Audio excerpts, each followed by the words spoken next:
So this is my first spotting on the back of the knee. This would be the column contact bearing surfaces, and you can see got a little low spot right there.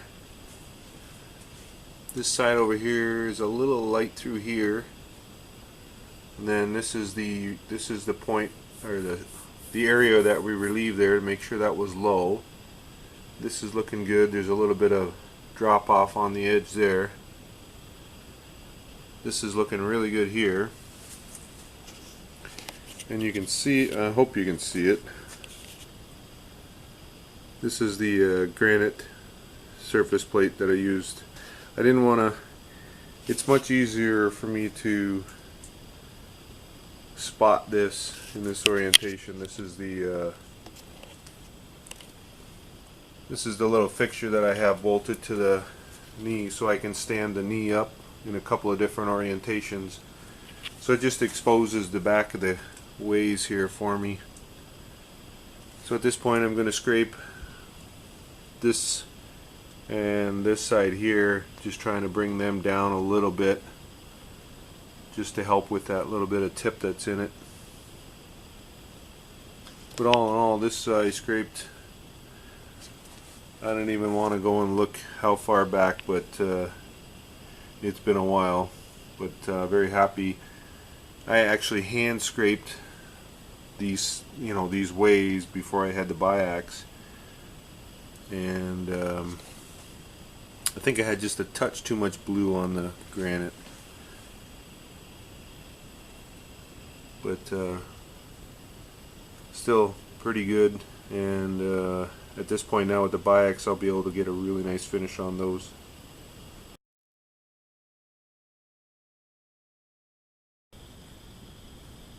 So at this point I've been through about 6, maybe 8 cycles. Probably about 30 to 40% more up through here, and then blending a little bit of this. And the spotting's looking good,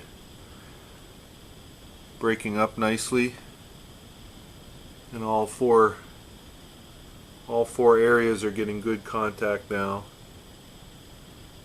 I'm going to do 1 or 2 more passes here just to make sure I've got everything spread out and good contact points on everything, and then we'll get it back up on the surface plate and check the change in the geometry.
So after scraping the back side of the knee, I've got it back up on the surface plate here, and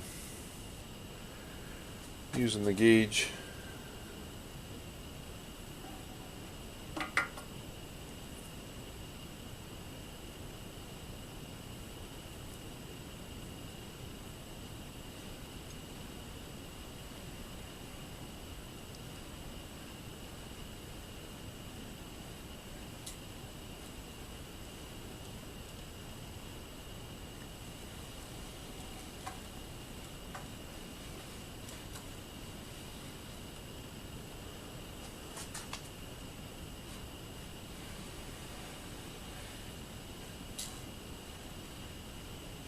Looks like it's well under a thou, which would be the spec, and I think it's realistically about 4/10. It's bouncing around. It's hard to keep the pressure on this, but I think I'm going to call that direction done.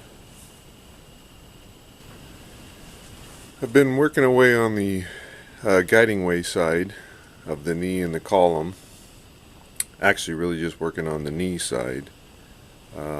Trying to get the contact from the knee to the column in alignment. The angle was out just a touch. At the same time, I'm checking to make sure that I haven't done anything here as the knee moves on the column, and it looks good. It's a little tough to do it without the gib in and in this orientation, because as you're moving it, I mean,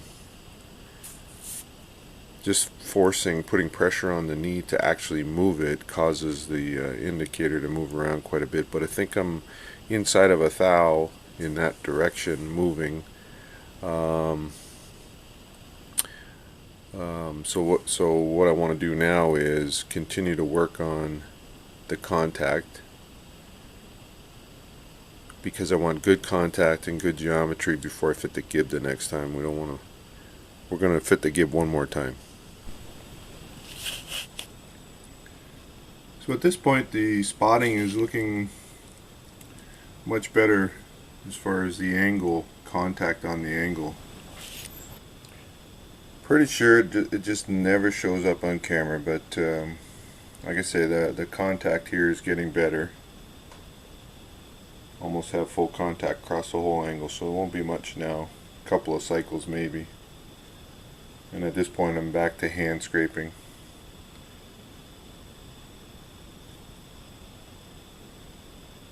Just trying to break up the contact area and get good points.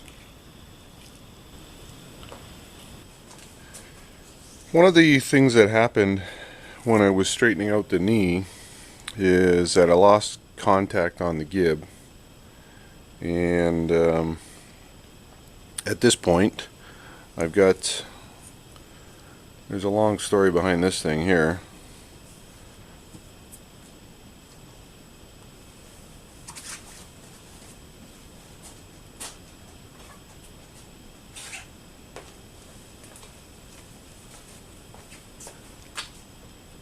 This is the shipping tube that I put it in.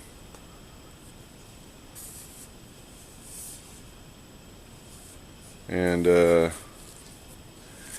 it went around and around and around in the mail system. Anyways, we finally tracked it down, and my buddy Harold, he took care of me once again. He put some turkite on the back of this thing for me. So this is the back side. This is the side that will go up against the knee. Maintain the actual bearing surface side that will go up against the column. So that's good. That didn't change. And right now, what I'm doing is just bluing in the back side into the knee right now. And I've done a couple of cycles, and it's looking pretty good. At this point here, it looks like it's just slightly out on angle for the contact. I think Harold, actually he did. He ran a couple of cycles on it to flatten it out himself. But now I have to fit it to the actual machine. So, and this turkite, I've never I've never used it or scraped it obviously, and it just peels off, so I'm being very careful as I scrape this. I've been through maybe 3 or 4 cycles since the last time I filmed this, and you can see that the angle's starting to get better. This here hole where there's no bluing, that's where the lock comes through and pushes up against the gib, which locks up the way. So I'm just kind of scraping that. I'm gonna I'll check that with something flat just to make sure that between the two sides of this, it's not a hole or a raised section in there. Make sure that's gone. And one of the other things I did was I just took an old file and just because all my scrapers are either thick or wide, and I wanted something a little smaller, so I just took an old file and put a radius on it and a little bit of negative angle there, and this turkite just scrapes so easily.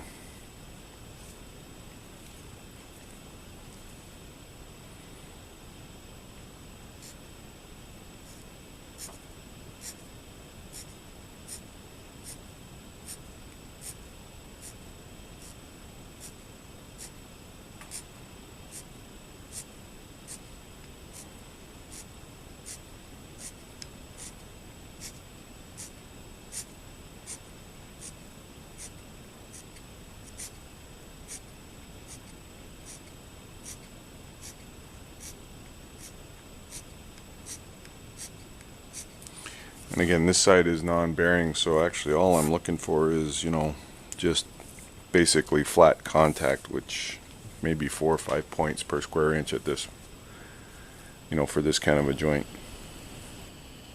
So the gib is starting to have good contact on the backside, which is the knee, and at this point the gib is not fully into the way, which is actually a good thing. I'm kind of glad, because what I want to do is use it the way it is. It's got pretty good contact, about 85% of the way in, and I just want to verify geometry again before I take the gib to its final thickness and seat it. So what I want to be able to do is use the adjusting screw to hold the gib in, because it's hard to move the knee on the column without it, and the standard one is not long enough. So what I've done is I've just got this chucked up here.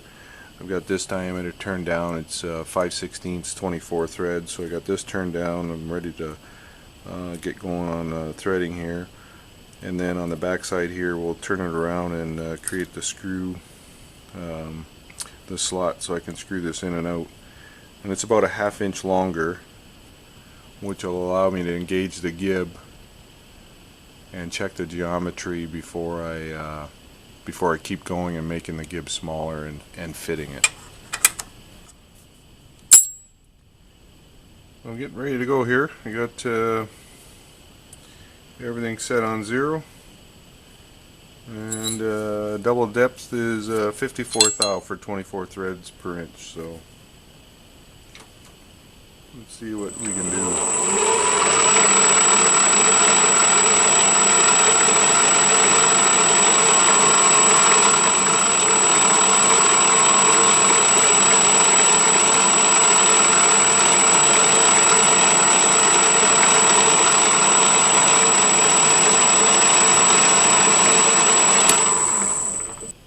I've got that, I think, where I want it. It's definitely 24 threads. I think I got the depth right. So I'm just going to file that a little bit, and then we'll take it out and try. The temporary screw that I made for adjusting the gib extended like this is long enough, but one of the things I've realized, I guess it makes sense now that I think about it, is this thickness here has to be a very tight fit to the gib, or vice versa. because as I'm moving the knee up and down, it's this gap, the difference between the two thicknesses, or the thickness of this and the slot, is allowing the gib to move.